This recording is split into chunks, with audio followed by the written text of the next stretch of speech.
Thank you for joining the Once Changing the World, India's first Future Tech Meets Sustainability podcast. And today I'm delighted and honored to have with me Mr. Martin Musiol, who is the Generative AI Lead for Europe at Infosys Consulting.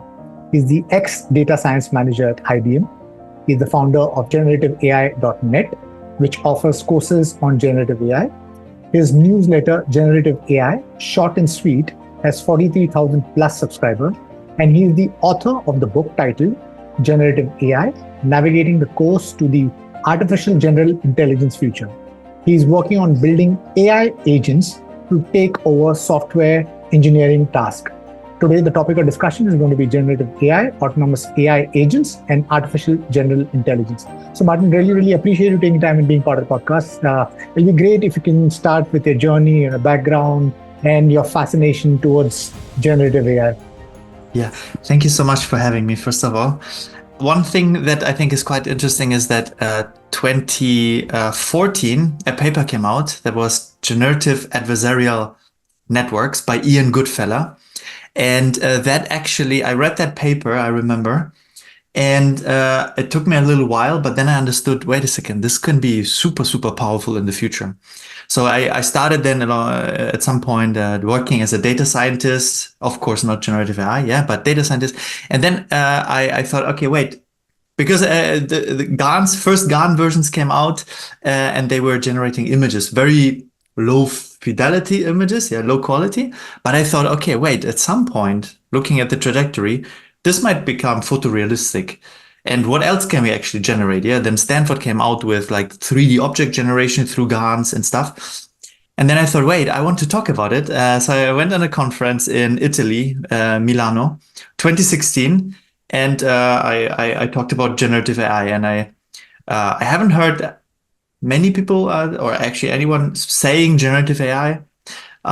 So I called my presentation Generative AI, How the New Advancements in AI Improve the Products We Build. At that time I was working also at a design agency, consultancy. Then fast forward 2018, I worked at IBM Consulting as a data scientist, senior data scientist, then at some point a data science manager. And I continued talking about generative AI. 2018, I founded Generative.ai.net, where I hosted, to my knowledge, the first online course on that respective topic. I called it Generative AI, all things generative AI or something. And started with a newsletter. I asked for emails, and then I just kept people up to date. And 2021, 2022, I then joined Infosys Consulting as the Generative AI Lead for Europe. And I wrote a book since then. And actually, then I quit my job last year at Infosys Consulting, and now I'm doing my own consultancy. On generative AI. We build also AI agents that help us along the side. And wrote my book, newsletter is going well. I got a lot of signals, so I felt the pull, and that's why I did the step. And I think it was a great thing to do. All in a nutshell now. Thank you for sharing your journey, Martin. So yes, I think awesome journey. Right from you said, when what picked your attention was Ian Goodfellow's paper at 2014 to being part of IBM.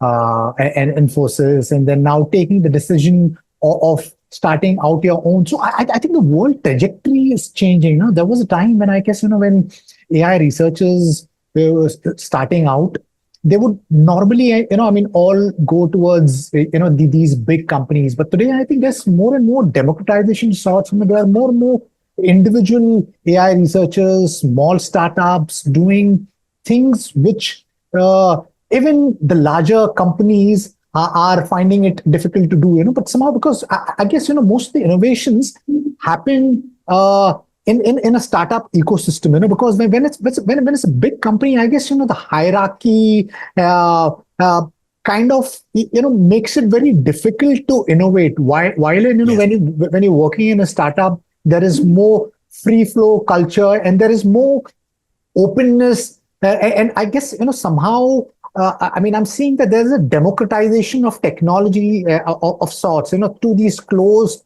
world ecosystem. We are also transitioning towards, open source ecosystem. So I think it's really, really fantastic. And you spoke about, the journey of from, GANs, how, I mean, GANs being a part of, the Gen AI stack and how it's evolved over the years from 2014 till now, where we are able to do text to images, text to video, text to 3D, text to search, text to code, text to world building, right? And every single iteration, a company kind of comes in, the likes of, the Sora AI to your Runway to your, Udio and Suno with the audio generation. I think that it's getting more and more cooler and cooler and cooler. So I'm super excited about the tech stack.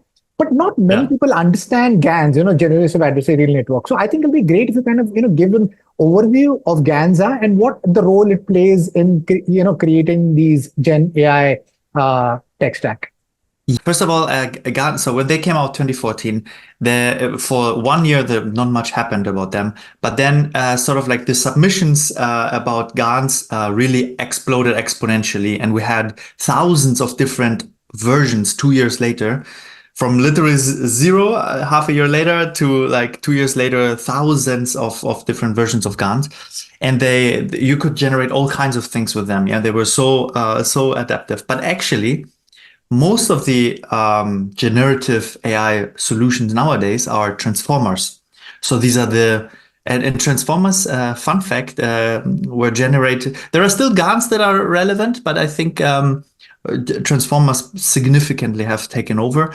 And fun fact, 2017, Google published a paper called "Attention is All You Need" with Vaswani as the lead author.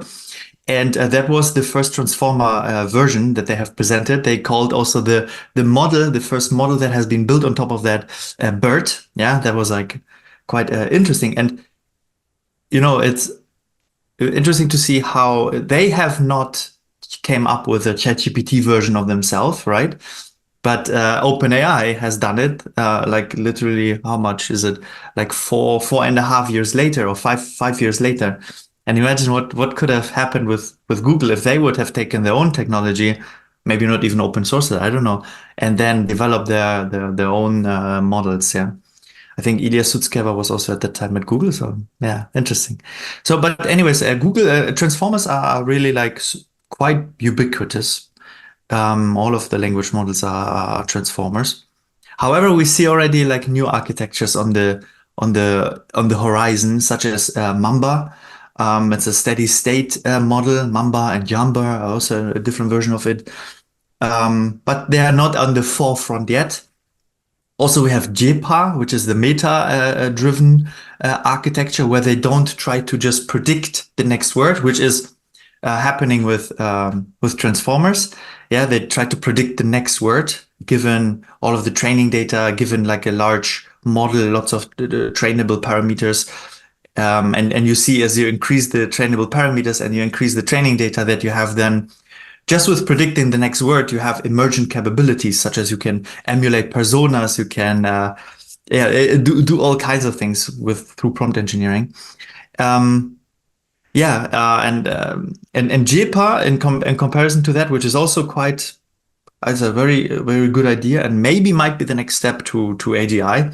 I'm writing all about this in my book.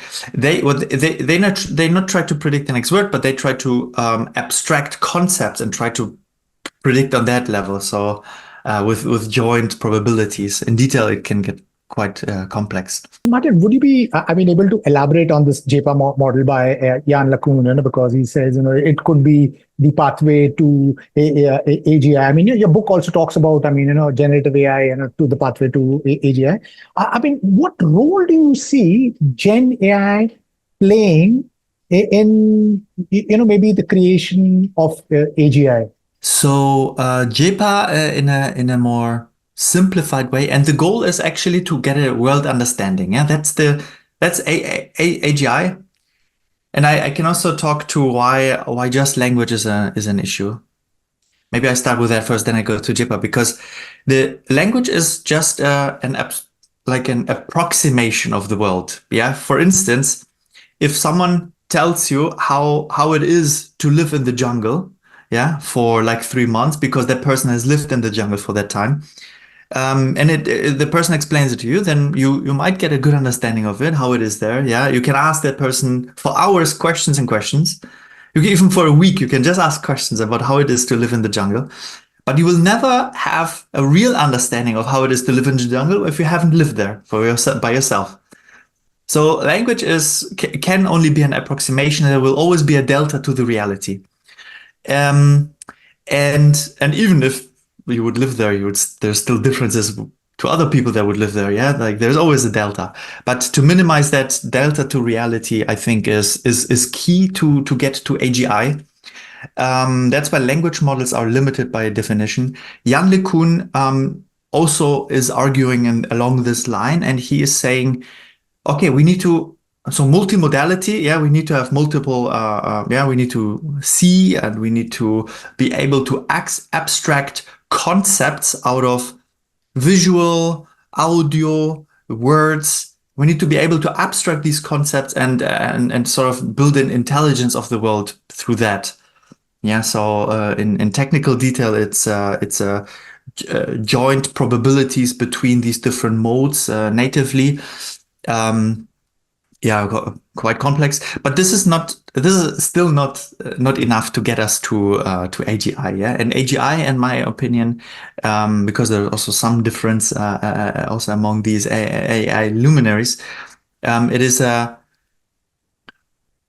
so when we look at ChatGPT has much more factual knowledge, and if you put in a RAG system in the back and then plug in all the databases, it has much bigger knowledge, right, than any human basically can have.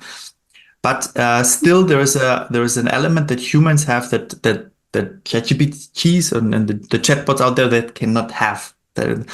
It's on some creative level, but also not fully creative, because they can also like generate all kinds of images. But still, humans have like an advantage in like critical thinking, problem solving, thinking out of the box, and so this human element, if we can be able to get this, and this comes from this deep understanding of the world, yeah. And if we are getting on an AI level to this degree of this human intelligence, including also this factual vast knowledge and skills, then we are at AGI. I think, there are two separate camps, when it comes to, building, these machines which has human level intellect. There's one team which says, okay, data in, data out model, where these large language model, transformer-based large language models that they're doing, the data in and is spewing out data. And then there's another camp which is saying, we need to kind of emulate the brain, because a brain, a 3-pound brain, I mean, doesn't has to be fed in like millions of pictures to kind of understand, okay, this is a cat or a dog. It kind of like even a child kind of understands, even if you give if the child sees a cat and a dog a couple of times. So I guess, yes, I think, there is more that's needed to kind of, come to a point where we kind of build go towards artificial general intelligence. Like you said, I mean, we need possibly multimodal, where it's not just text, but, multimodal data, which is, with video, text, code, and so on and so thing. And it should be grounded in the physics, where it kind of understands the physical world. What's your intuition on this artificial general intelligence? Because there are some who are pessimistic about it, that they feel that no, we might never be able to build artificial general intelligence. And then there's a group of people who have kind of given a kind of timelines. The most well-known being Ray Kurzweil, who's been predicting for the longest time that around 2045 odd we should be having general intelligence and beyond, and maybe singularity. What's your intuition? When do you think we should be having machines with human level intellect or beyond, AGI? And you give, like, I mean, those various inputs that could maybe, but what's that? What's the timelines, and what's the further intuition on that? How do we go on and build this artificial general intelligence? Yeah. Before I say to the Thailand, so what we also see right now, and I think this is really a super fascinating thing that this is happening at the same time. Robots are also taking off right now with their capabilities. If we look at Embodiment. Tesla Optimus, we look at OpenAI is working together with Figure, and there is this robot that cleans the dish or sorts the dishes while answering things. So we also observe multitasking, which is also crucial, I think. And then there is also the Astribot S1 from China, which has such a precision in the movements. It can move extremely fast, can stack cups, it can throw balls into a basket, it can do laundry, like and not even having all hands, just clips, yeah. So but just thinking this further and looking at what will happen with robots only helps also to get towards AGI, because as you said, physical model, okay, getting physics. One part of that is in being able to interact with the physical world in terms of an embodiment of AI. And then also you're right, yeah, like learning physics. I think learning the physics of things comes also probably implicitly, because when we look at models such as video generation models, Sora, and there's this Chinese model now that came out, Kling, and yesterday I wrote about it in my newsletter, Luma AI has created Dream Machine. They don't have coded in physics in it. Through the training data, so the videos, yeah, that they have done for that, the training videos, the models have picked up the physical behavior, how hair is falling, how people are moving, and gravity is implicitly in, yeah. Like I assume we also get close to that with these are limited by data implicitly. On the physical interaction, we have a Munich company that creates artificial skin with hundreds of little sensors that you can literally move much more and touch the world beyond everything.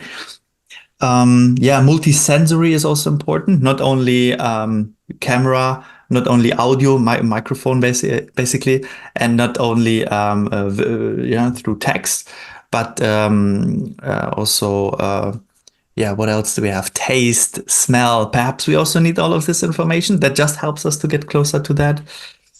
And then I think even then we might still miss something. Oh, and one very important thing, increasing the models. We have, even though there is this trend with small language models that solve single tasks very well. A small language, I also wrote about it in my newsletter. Small language models are super, super powerful. And in probably 95, 99% of the cases, better to choose than large language models. But when we speak about AGI, we want to have all of that knowledge. So we need to increase the models, significantly, and the training size, because that's where the emergent capabilities and skills and maybe that human creativity, intelligence, the human element perhaps also comes in. So, and to the timeline, I think. So I'm not sure what Ray Kurzweil exactly says, maybe 2028 or 2030 or something. 2029. 2029. Yeah. Yeah, but not so far, yeah. And then Elon Musk thinks even earlier, 2 years or so. So I'm somewhere also in, like, I'm convinced it's before 2030. I think the world will completely upend when we have a machine that is self-learning and can think. I mean, what would it take? I think we still are grappling with it, because I mean, we humans, we've got like 5 senses, sight, sound, touch, smell, taste, and that a perception, brings about a reality.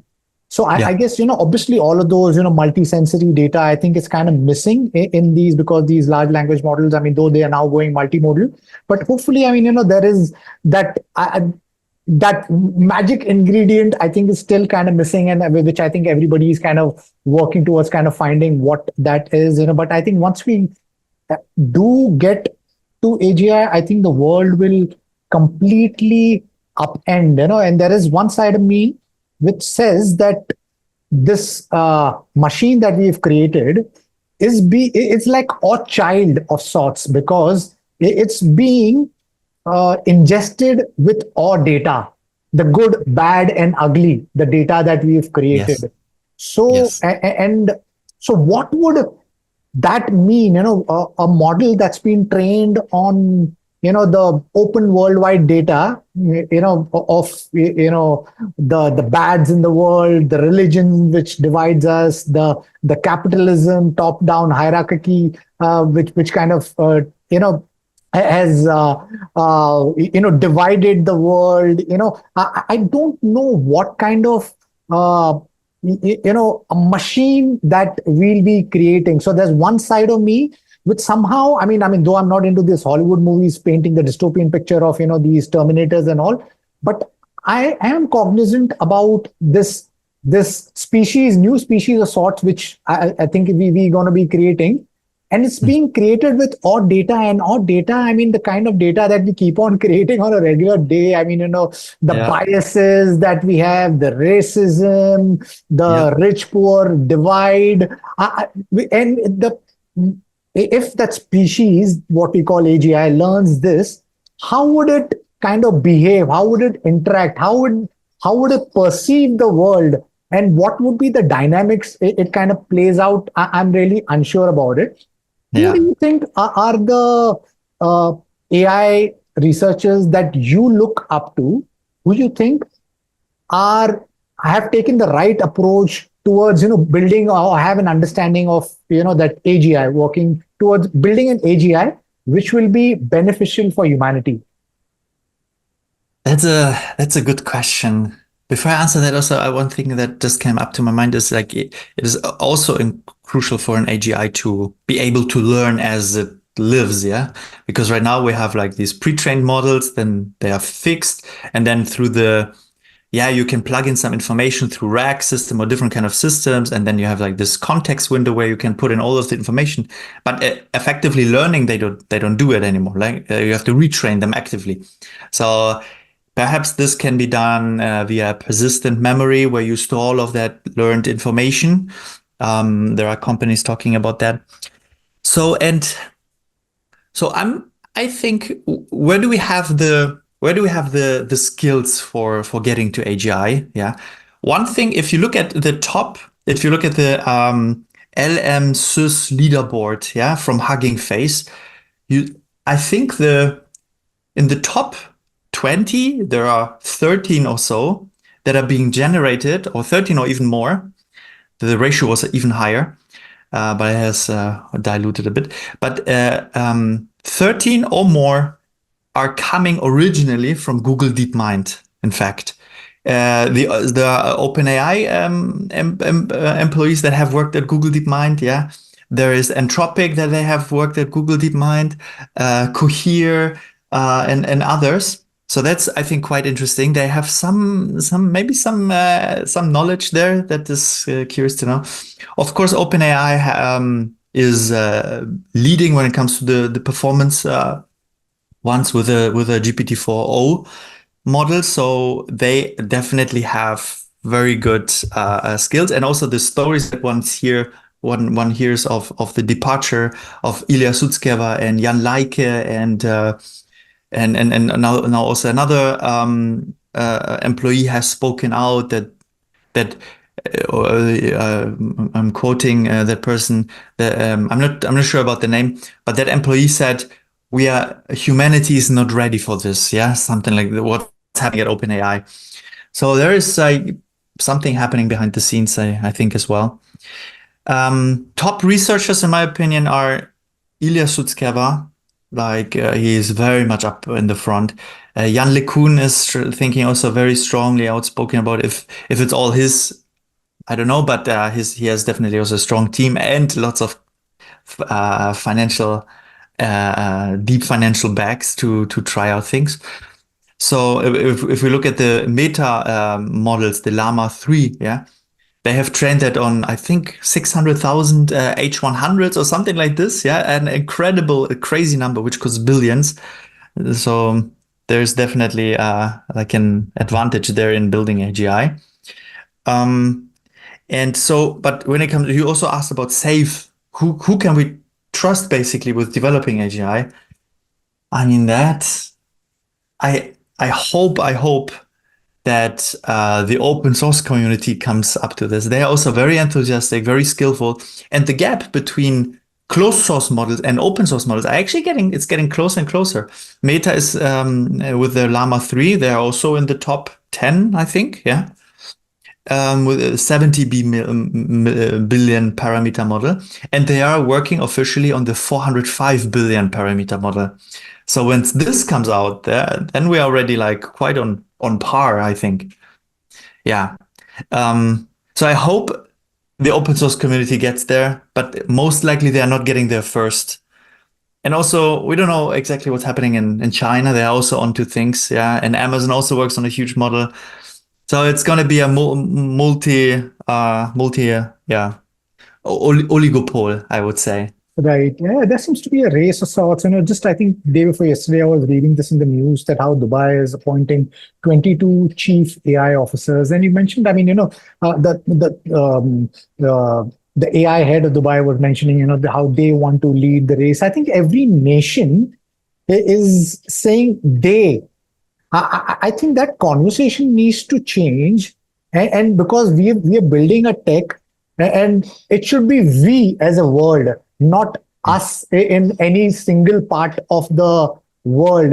As long as we kind of are divided, I think we will be building things which will be more and more capable. Eventually, we might have AGI, and obviously the nation, the country which gets to AGI will have an undue advantage over the others, and that could create a very divisive world. So I hope that, I mean, instead of like a single nation or a centralized company building AGI, I hope that we go towards an open source, decentralized AGI that's developed with that's beneficial for everyone. You've been vested in building generative AI apps since quite some time. So it will be great if you could talk about some of your works, some things that you have built for in the space of Gen AI, and maybe also could share the process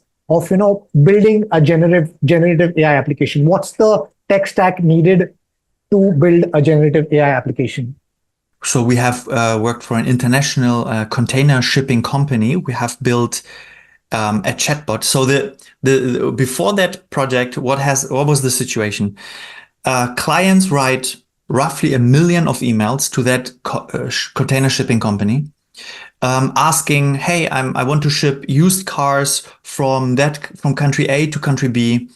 What are the regulations?" Yeah, and then you have to say, okay, for country A, these are the regulations. The internal representative has to then go through all of these databases, Control F, and then, okay, we have these regulations for that country, these regulations for the other country. Then there are overarching rules, maybe some FAQs, there are plenty of things.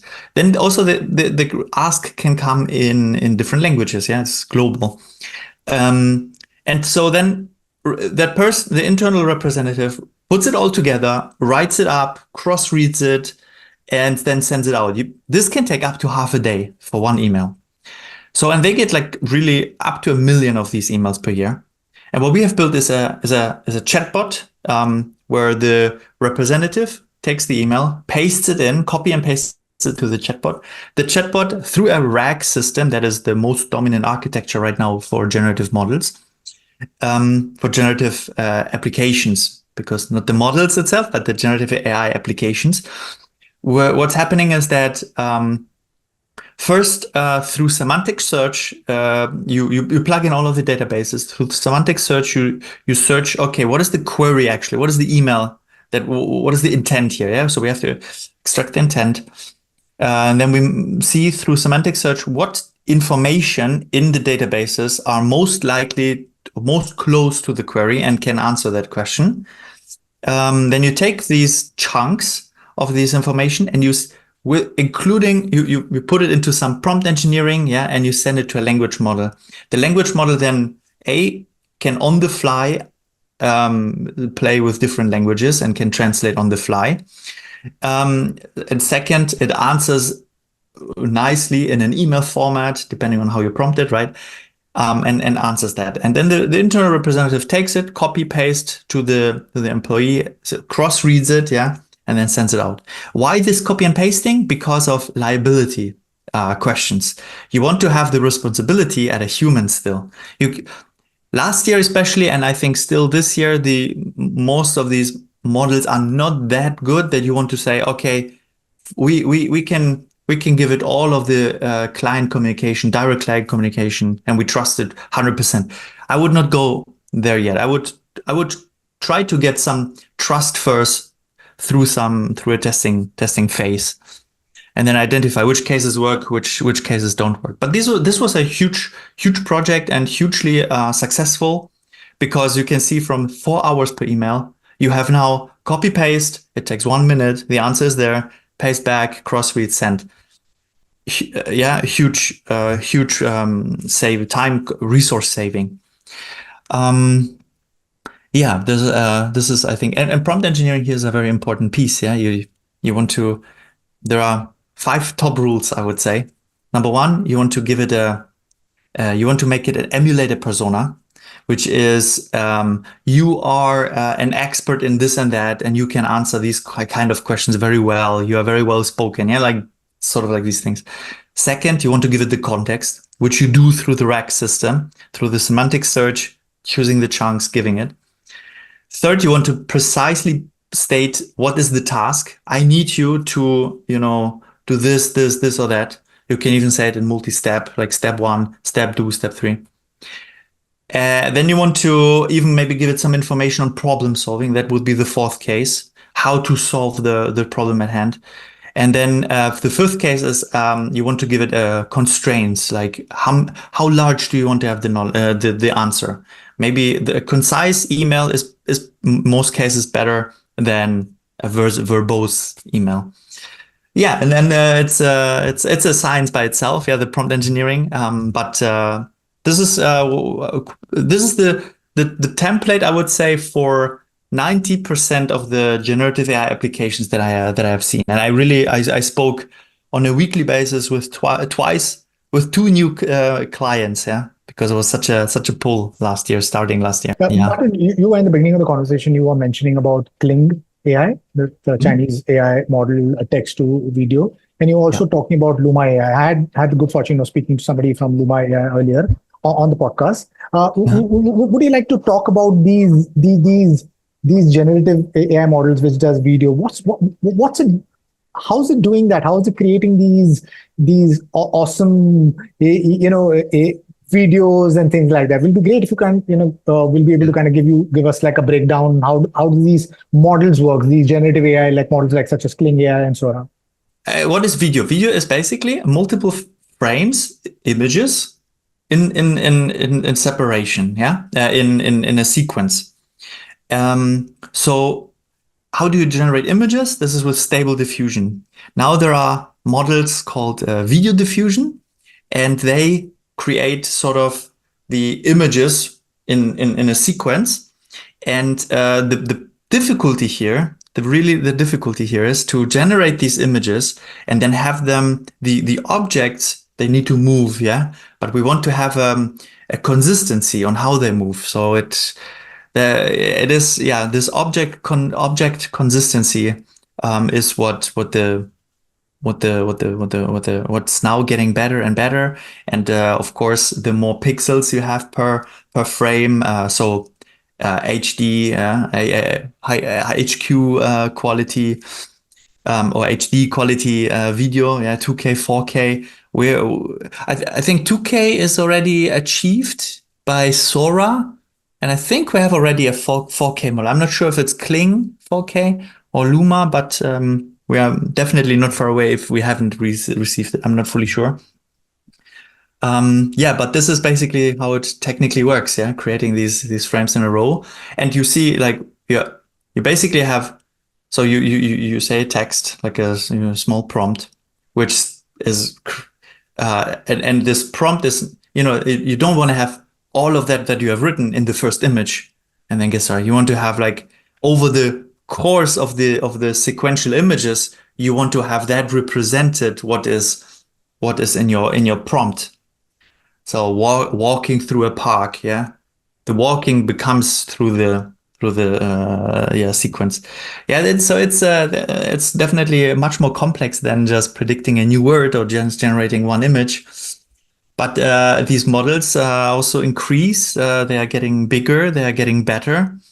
And with Luma AI, I tried already something out. I just this morning my newsletter episode came out where I tried out a cat that does your taxes, tax return. And literally this piece, and there was a cat that was shook the hand of a person, and then it was writing on a paper. And like if people see this, they can see the video on my newsletter. It's super funny, yeah, like and it's super good also how it interprets what you are thinking actually and generates it.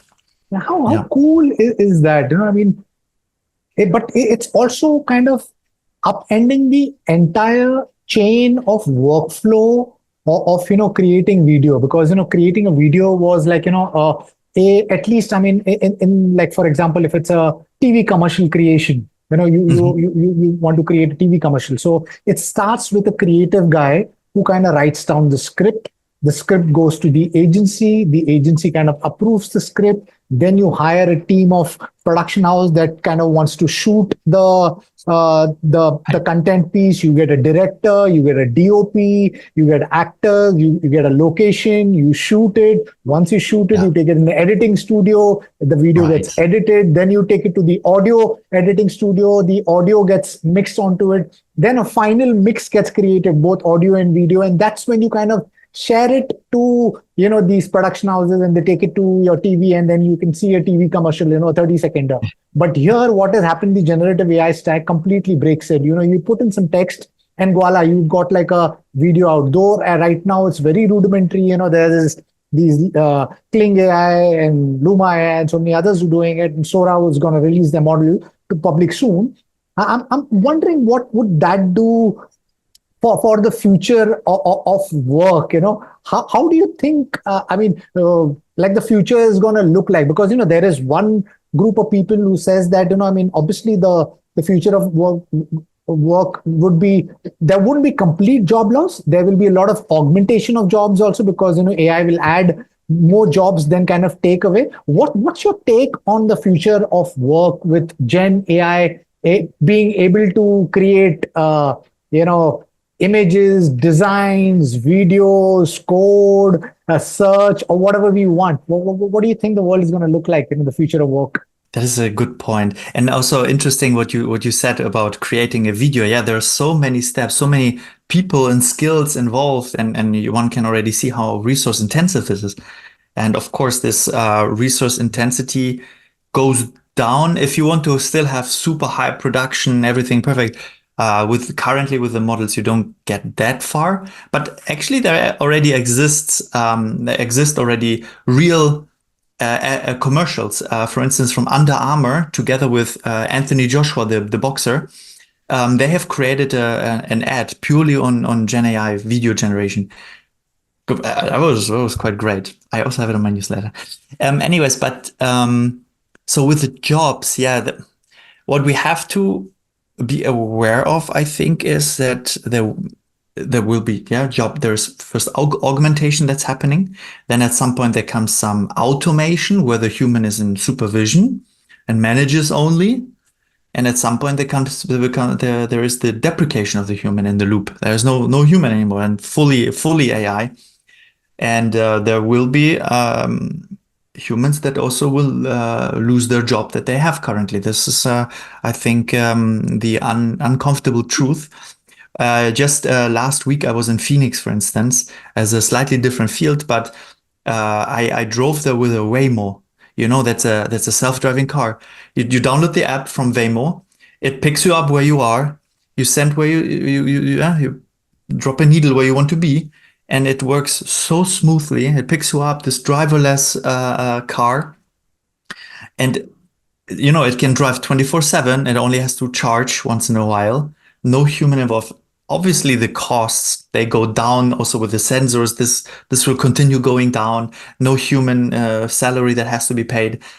Humans cannot compete with this in the long term, and potentially also more secure, more safe than humans. I'm not sure what the current ratio is, but yeah. So there will be people that lose their job, and it's also not necessarily true that okay, there are new jobs created 100%, but that doesn't mean that the people that lose their job are the ones that get the new jobs that are coming. This I don't necessarily see that because of we for instance long term truck driver will probably not be a job that many people do because it's automated.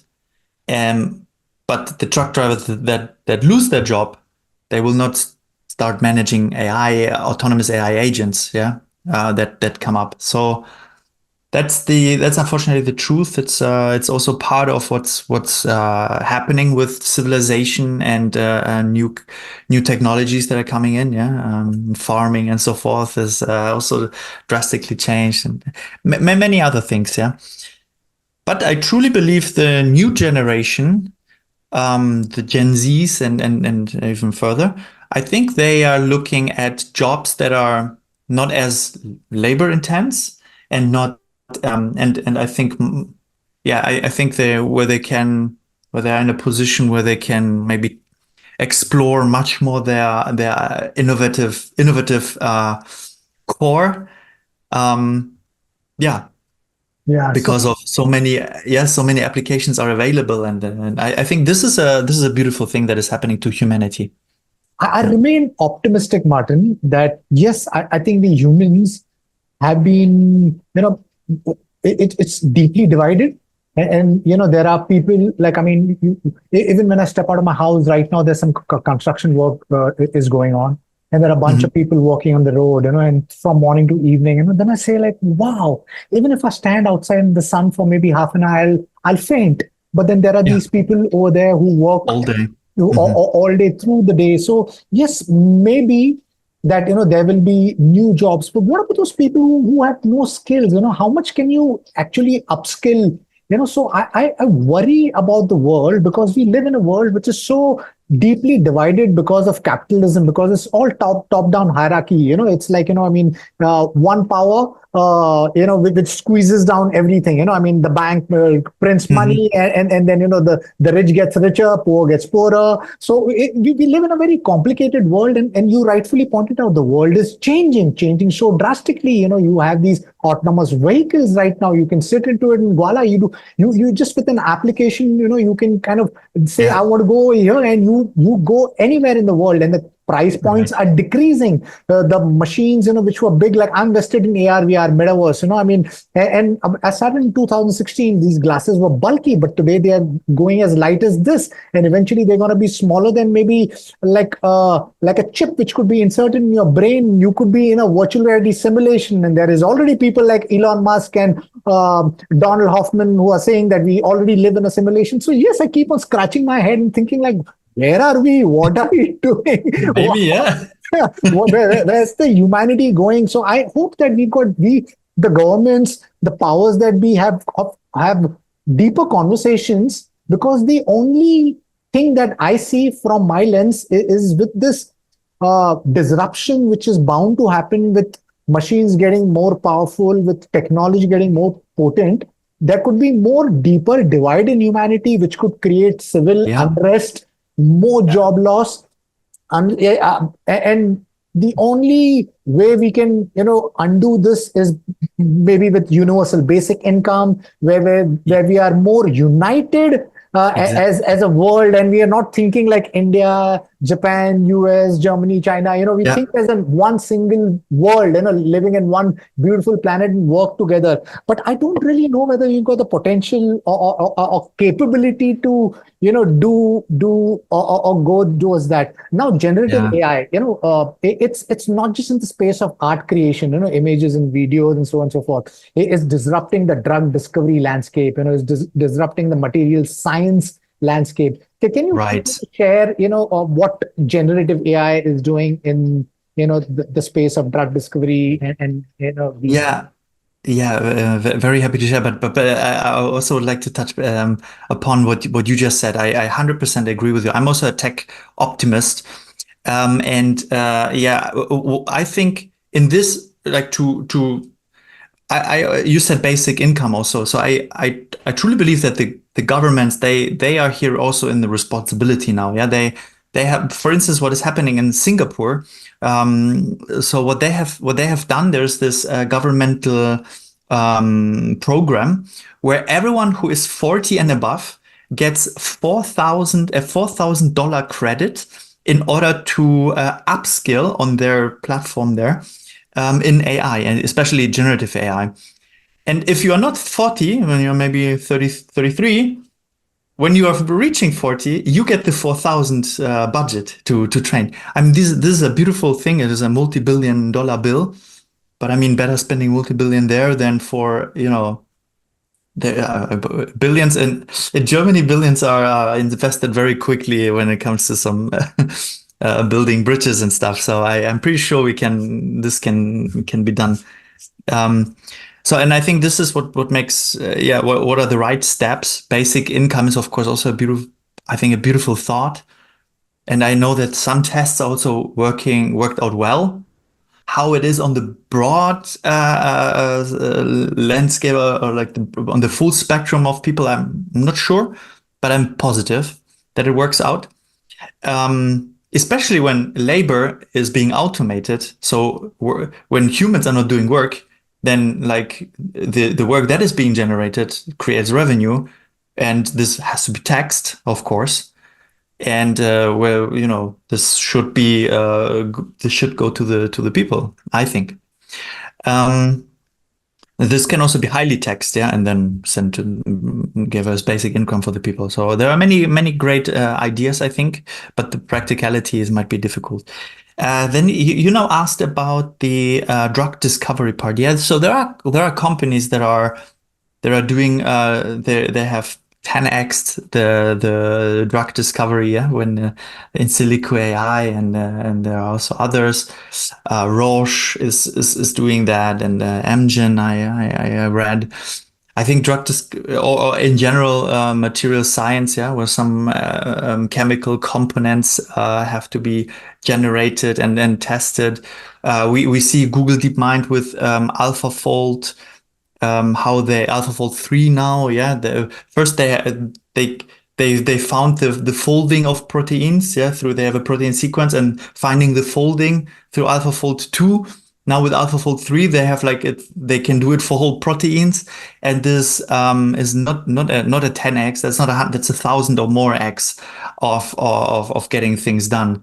Yeah, finding the folding it used to be a PhD, or like PhDs would do it, and now this is with a click of a button, and that's I think very, very beautiful, and there will be the benefits to reap from that soon. Yeah, we will see the impact of that. We already see it to a degree, but yeah, Right. I'm very positive. Also, when it comes to diseases, when it comes to viruses, yeah, it's I think a good assumption to say that this helps us in that regard a lot.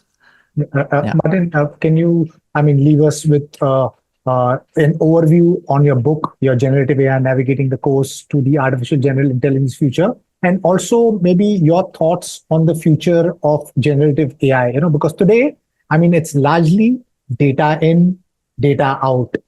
Do you think that the future generative AI model would have common sense, reasoning, and it could create truly intelligent pieces of art and content and things like that? So my book is, I would say it has 3 pieces. First piece is like a little short introduction and actually history of AI, generative AI. Because there have been already applications such as ELIZA in 1966 or 1965 by Dr. Joseph Weizenbaum, where they generated a chatbot. You were chatting with it, ELIZA, the name, and then you were saying maybe something about the family, and then it detects family, and it says, "Hey, what about your family actually, or how do you have siblings or something like this? That was like the first starts. Then there was like a long winter. A couple of things have happened, but yeah, of course, 2014 generative adversarial networks started the modern generative AI era. The second sort of piece is about what is currently the state of generative AI. So there is not only text generation, not only image generation, not only video generation, 3D object generation is there. I'm going into drug discoveries, generally a generative AI in science and what we can expect there. And then also that there's a full untapped market. Yeah. And I'm going through a framework of how to identify potential use cases in your organization or as a private project. Yeah. And the third piece is looking forward. Where is the tech going? As a transition piece, I'm talking a lot about AI agents. We will have much more AI agents in the future. I truly believe we will have a widespread adoption of AI agents across industries, and so much so that we will walk around with AI agents in the private and in the professional space with a fleet of AI agents each. Yeah, that the one is doing our emails, the other ones are doing our doing market research for us. Then the other one is organizing our calendar and our flights and everything. And web pages become conversational also more and more, and they negotiate maybe prices on your behalf and so forth. Yeah, and we will become like we can really focus we outsource everything that is that can be outsourced to AI agents, and we just focus on our core mission, what we define as our core reason of being. And then of course towards AGI, yeah, where all of this is going. And yeah, then you also asked like what do you think is next for generative AI? Right. Yeah, I actually touched upon it already because of the book. Yeah, AI agents. Actually, we are working right now also on a multi-agent framework. This is agents that talk to each other. And now another topic becomes important in the future. That is flow engineering. People talk already about it. And flow engineering is how these AI agents that are in a multi-agent framework, how do they communicate with each other? So they have maybe one project manager agent that distributes the work. Then you have developer agents, backend developer, front-end developer, all kinds of developer agents, and quality assurance agents that maybe test out what has been developed and then say, hey, the tests don't work, or this and that doesn't work. This can be also multiple quality assurance agents. And in that sense, they talk to each other. They do a planning in the beginning, a reflection at the end. It's like flow engineering. Yeah, how do they talk? So that's a super exciting topic. And one last thing I want to say: multiple AI agents working together are better in their outcome that they are generating than top models. Really, you also Andrew Ng has said that we actually already have GPT-5 because of putting these agents together and letting them figure out. They come to a great outcome together. And I think it's an exciting future that we are looking at. Yes, I think, Martin, thank you so much for taking time, sharing your insights. I think we're sitting in such an exciting point of time. And I think some of the brightest minds, working towards, building this future where we, like you mentioned, we could all have maybe our AI agents and flow engineering. How cool would that be? I mean, like any part of, development, whether it's quality assurance, front end, back end, UI, you have an agent which kind of helps you build that application, and the ones who don't know to code, I mean, no problem. Natural language is the way to go forward. I mean, you'll be coding with your natural language. I think, the future is really awesome. Wish you the very best. Thank you for taking time being part of the podcast. I'm going to leave behind your links to not just your book, but also your website, as well as your newsletter. And to my listeners, if you like what you see in here, then please press the subscribe button. Until next time, see you guys. Bye-bye. Thank you. Thank you, Martin. Thank you so much. Yeah. Thank you.